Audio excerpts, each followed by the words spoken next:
जय माता दी। बड़ों को मेरा चरण स्पर्श और छोटों को मेरा प्यार। स्वागत करती हूँ आपके अपने इस YouTube चैनल पर। मेरा नाम है ज्योतिषाचार्य प्रियंका भारद्वाज।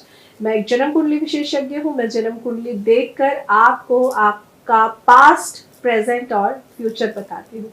फ्यूचर बताने से याद आया, मैं जब भी कहीं जाती हूँ मेरे साथ में मेरे दोस्त होते हैं या कुछ अननोन लोग मिल जाते हैं, तो जब उन्हें पता चलता है ना मैं एस्ट्रोलॉजर हूँ, तो वो कहते हैं मैम हमारा हमारा भी फ्यूचर बता दो, हमारा भी फ्यूचर बता दो।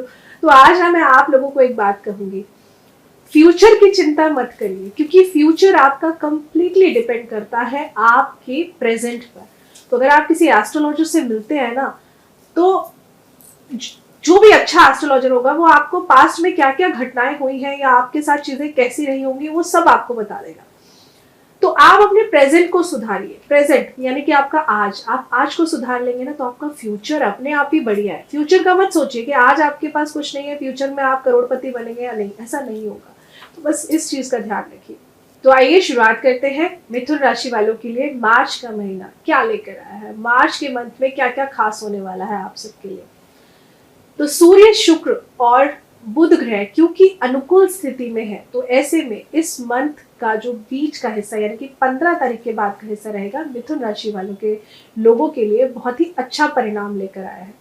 शनि अपनी ही राशि में नवम भाव यानी कि भाग्य स्थान में स्थित होंगे। बृहस्पति अपनी ही राशि में 10th हाउस में विराजमान रहेंगे। मंगल का द्वादश भाव में मिथुन राशि में पहले भाव में गोचर करना आपके रिश्तों में समस्या थोड़ा सा पैदा कर सकता है। इसके परिणाम स्वरूप आपको अपने जीवन साथी के साथ थोड़ा सा सामंजस्य बिठाने में दिक्कत आ सकती है। रिलेशनशिप के थोड़े से इश्यूज हो सकते हैं। इस मंथ का जो स्टार्टिंग रहेगा वहां पर देखिए, क्योंकि मंगल का वृष राशि में स्थित होने की वजह से आपको अपने स्वास्थ्य का ध्यान बहुत जरूरी रखना है, क्योंकि कहीं ना कहीं आपको गले से संबंधित दिक्कत। मंगल का देखिए काम क्या है, मंगल एक फायर प्लैनेट है, अग्नि तत्व की अग्नि तत्व का ग्रह है और मंगल हमारे ब्लड का कारक है। तो मंगल जब वृषभ राशि हमारे बॉडी पार्ट में कहा, हमारे गले में, तो मंगल जब वृषभ राशि में बदलेंगे तो कहीं ना कहीं आपके गले में दिक्कत हो सकती है। हो सकता है आपको टॉन्सिल्स की दिक्कत हो या गला पेन हो रहा है या सर्दी जुकाम हो गया, तो इस तरीके के यहाँ पे हालात बनते हुए नजर आ रहे हैं। तो खाते पीते टाइम थोड़ा सा ध्यान रखिए आप क्या खा रहे हैं। घर में किसी को अगर गंभीर बीमारी है तो उसका खास तौर से ध्यान रखिए, स्पेशली अगर आपके घर में या आप खुद हार्ट के पेशेंट हैं, दिल के मरीज हैं, तो बहुत ज्यादा ध्यान रखने की जरूरत है आपको। सूर्य, बुध और शुक्र ये 3 ग्रहों की स्थिति अनुकूल है, जिसके चलते कहीं ना कहीं मिथुन राशि के में जन्मे लोग, आप लोगों के लिए मंथ का जो बीच का पार्ट रहेगा आपके पारिवारिक जीवन के लिहाज से तो मैं कहूंगी अच्छा साबित होगा। 6ठे भाव में यानी कि 6th हाउस में, 6th हाउस के स्वामी के रूप में पहले घर में स्थित मंगल रिश्ते में भावनात्मक मुद्दों को ट्रिगर कर सकते हैं, है ना। तो थोड़ा सा आपको एग्रेशन, गुस्सा बढ़ता हुआ नजर आएगा, जिस वजह से आपकी कड़वी जुबान की वजह से थोड़ा सा परिवार का माहौल खराब हो सकता है।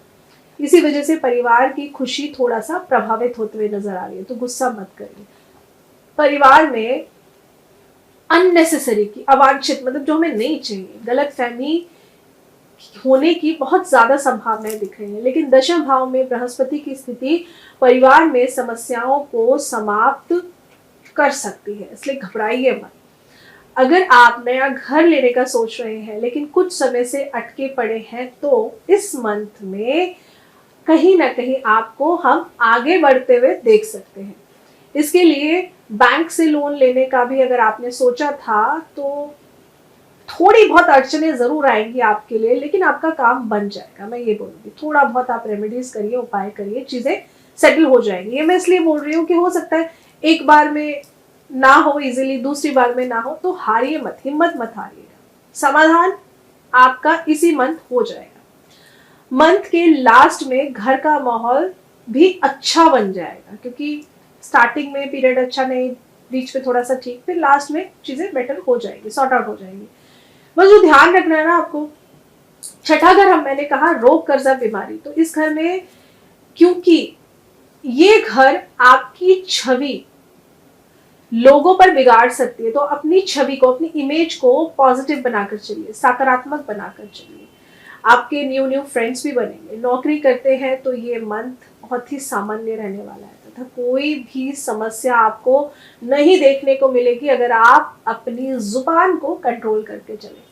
आपके 9th हाउस में, नवम भाव में करियर के मालिक यानी कि शनि उपस्थित है और दशम घर में, दशम भाव में बृहस्पति, सूर्य, बुध और शुक्र इस महीने अनुकूल रूप में स्थित है, जिसकी वजह से, जिसके कारण अगर मैं बोलूं तो आपके करियर में बहुत अच्छी प्रगति देखी जाएगी, लेकिन धीरे धीरे होगी, तो घबराना नहीं है आपको।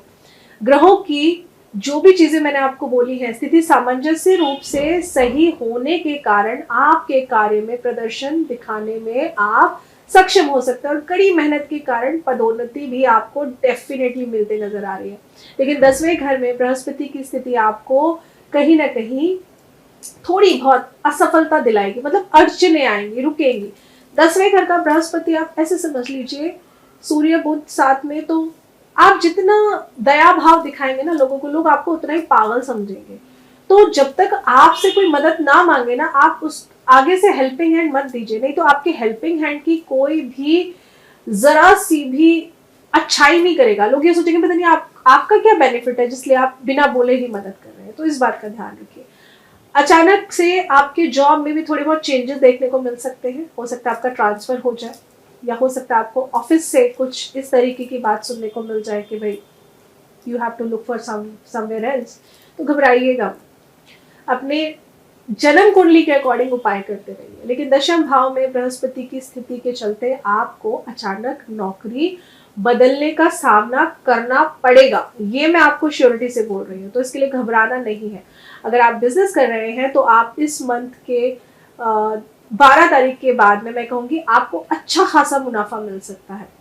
अगर आप पार्टनरशिप में काम कर रहे थे तो भी आपको यहाँ पर लाभ होते हुए दिख रहे हैं। मंथ की शुरुआत के दौरान खर्चों के रूप में कई चुनौतियों का सामना आपको करना पड़ेगा, बहुत सारी चुनौतियां। मंगल की स्थिति अनुकूल नहीं है।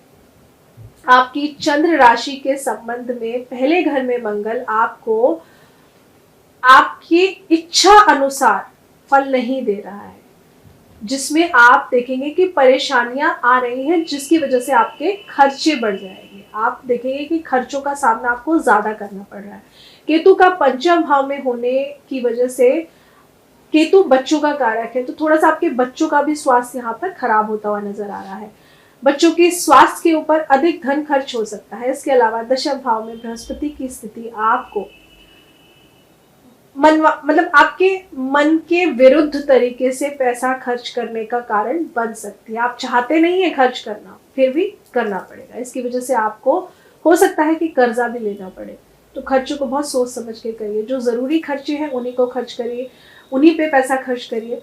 लोन लेने से बचिए पॉसिबल अगर हो तो, क्योंकि मंगल इस महीने अनुकूल रूप में नहीं है, तो ये कर्जे की स्थिति को बढ़ा देता है। मंगल अगर जन्म कुंडली में खराब हो जाता है तो आपके रिश्ते सबसे बिगड़वा देता है, आपकी बनी बनाई प्रॉपर्टी तक ही बिकवा देता है। हो सकता है कि आप थोड़ा बहुत तनाव भी देखें, थोड़ा बहुत आपको बॉडी पेन भी हो सकता है, तो आपको तनाव के कारण भी चिंताएं रह सकती है, स्ट्रेस की वजह से आपको टेंशन हो सकती है। सभी समस्याएं आपको मंथ के मैं कहूंगी 11 तारीख के बाद शुरू हो जाएंगी, ये आपको झेलनी पड़ेगी। अगर आप लोगों को ब्रीदिंग रिलेटेड प्रॉब्लम है, खास तौर से अस्थमा का प्रॉब्लम है, तो बाहर जाते समय हमेशा आप अपना इनहेलर अपने साथ रखिए, ये बहुत ज़रूरी है, नहीं तो आपको मुसीबतों का सामना करना पड़ सकता है। अगर आपको दिल का कुछ इशू है, दिल का इशू मतलब हार्ट का प्रॉब्लम है, या फिर आपका ऑलरेडी ऑपरेशन हो चुका है, बाईपास सर्जरी आपकी हो चुकी है, तो इस मंथ में आप लोगों को बहुत ज़रूरी है कि आप डॉक्टर के कनेक्शन में रहें। देखिए सब ठीक है, कोई बात नहीं, एक बार नॉर्मल चेकअप के लिए चले जाइए, ये जरूरी है आपके लिए। शारीरिक रूप से फिट होना आपके लिए बहुत बहुत बहुत ज्यादा महत्वपूर्ण है। हालांकि देखिए किसी चीज से आपको इस मंथ में क्योंकि एलर्जी हो सकती है, इसीलिए मैं बोल रही हूँ कि आप थोड़ा सा अपने आप ही ध्यान रख लीजिए। इस मंथ के दौरान आपको अपने स्वास्थ्य का विशेष रूप से ख्याल रखना है, ये बहुत जरूरी है। आपका जो डाइजेशन सिस्टम है, पाचन संबंधित समस्याएं भी आपको देखने को मिलेंगी। ऐसे में आपको मैं सलाह दूंगी कि खाने पीने पर विशेष ध्यान रखिए, टाइम बाय टाइम खाना बिल्कुल मत खाइए, एक्सरसाइज आप अपनी रेगुलर करते रहिए, बहुत ज़रूरी है। मेंटल स्टेटस अपना थोड़ा सा ठीक रखिए, मानसिक रूप से एकदम स्वस्थ रहेंगे तो आपका कॉन्फिडेंस अच्छा रहेगा, कॉन्फिडेंस में बढ़ोतरी होती रहेगी। मेंटली अगर आप अपने आप को बिल्कुल वीक और लो कर लेंगे ना, तो आपकी सेहत कितनी अच्छी क्यों ना हो, वो धीरे धीरे डाउन पे जाना शुरू हो जाएगी। अगर आप किसी काम को करने में कंफर्टेबल फील नहीं कर रहे हैं, तो इस मंथ कहीं ना कहीं आप देखेंगे कि 12 से 20 के बीच में आपके अंदर ना एक नई एनर्जी होगी कि मुझे ये काम करना है, एक नई ऊर्जा देखने को मिलेगी, जो बहुत अच्छा है। क्योंकि मंथ के थर्ड वीक की अगर मैं बात करूं, कोई इंसान आपसे द्वेष की जो भावना रखता है वो आपको परेशान करने की कोशिश करेगा और आप अपने आप को अंडर एस्टिमेट नहीं करेंगे। तो ये चीज कहते हैं ना, दुश्मन भी कभी कभी बहुत कुछ सिखा देता है, तो आपका दुश्मन ही आपको ऐसा कुछ सिखाएगा कि अगर आप लो फील कर रहे होंगे ना, फिर से आपके अंदर एकदम एनर्जी आ जाएगी। आप सोचेंगे कि नहीं मुझे तो ये चीज करनी है, चाहे कुछ भी कर ले। और जो लोग मैरिड हैं, जिनके वैवाहिक रिश्ते में दिक्कत आ रही है, तो देखिए आपके 10वें घर में बृहस्पति की उपस्थिति के कारण आप लोगों के अंदर ना थोड़ी ईगो आ जाएगी, जिसकी वजह से आपके प्यार भरे रिश्ते में समस्या हो सकती है। तो मंगल, क्योंकि ग्रहों के रूप, मंगल देखिए खुशियों का कारक है ना, और मंगल ही खराब हो जाता है तो ये खुशियों में समस्या पैदा कर देता है। तो कुल मिलाकर ये मंथ वैवाहिक जीवन वालों के लिए, जो जिनकी मैरिड लाइफ अच्छी चल रही थी, इस पीरियड में थोड़ा सा दिक्कत दे सकती है, रिलेशनशिप इश्यूज आ सकते हैं। तो थोड़ा सा बस सामंजस्य बिठाकर चलने की ज़रूरत है। शादीशुदा लोगों के लिए ये मन थोड़ा ज़्यादा संभल कर चलने की ज़रूरत है। एक दूसरे पर विश्वास बनाए रखिए, किसी की बातों में बताइए, क्योंकि किसी तीसरे व्यक्ति के द्वारा आप दोनों के बीच में कोई बहुत बड़ा मतभेद पैदा हो सकता है। अगर आप एक दूसरे से कोई बात छुपा रहे हैं तो उसे बता दें, खुलकर बात करिए, नहीं तो स्थिति संभाले नहीं संभलेगी। ये सही पीरियड है बताने का अभी, क्योंकि किसी तीसरे से पता चलेगा ना तो बहुत ज्यादा दिक्कत हो जाएगी। उपाय के तौर पे आप हनुमान चालीसा का पाठ कर सकते हैं। हनुमान चालीसा का पाठ करने से आप देखेंगे कि आपकी मैरिड लाइफ जो लड़ाई झगड़े की स्थिति बहुत बनी हुई है ना, धीरे धीरे नॉर्मल हो जाएगी। तो आशा करती हूँ आपको जानकारी अच्छी लगी होगी। जानकारी अच्छी लगी हो तो वीडियो को लाइक जरूर करिए, नीचे कमेंट्स में जय माता दी जरूर लिखिए और चैनल को सब्सक्राइब करना मत भूलिए। जय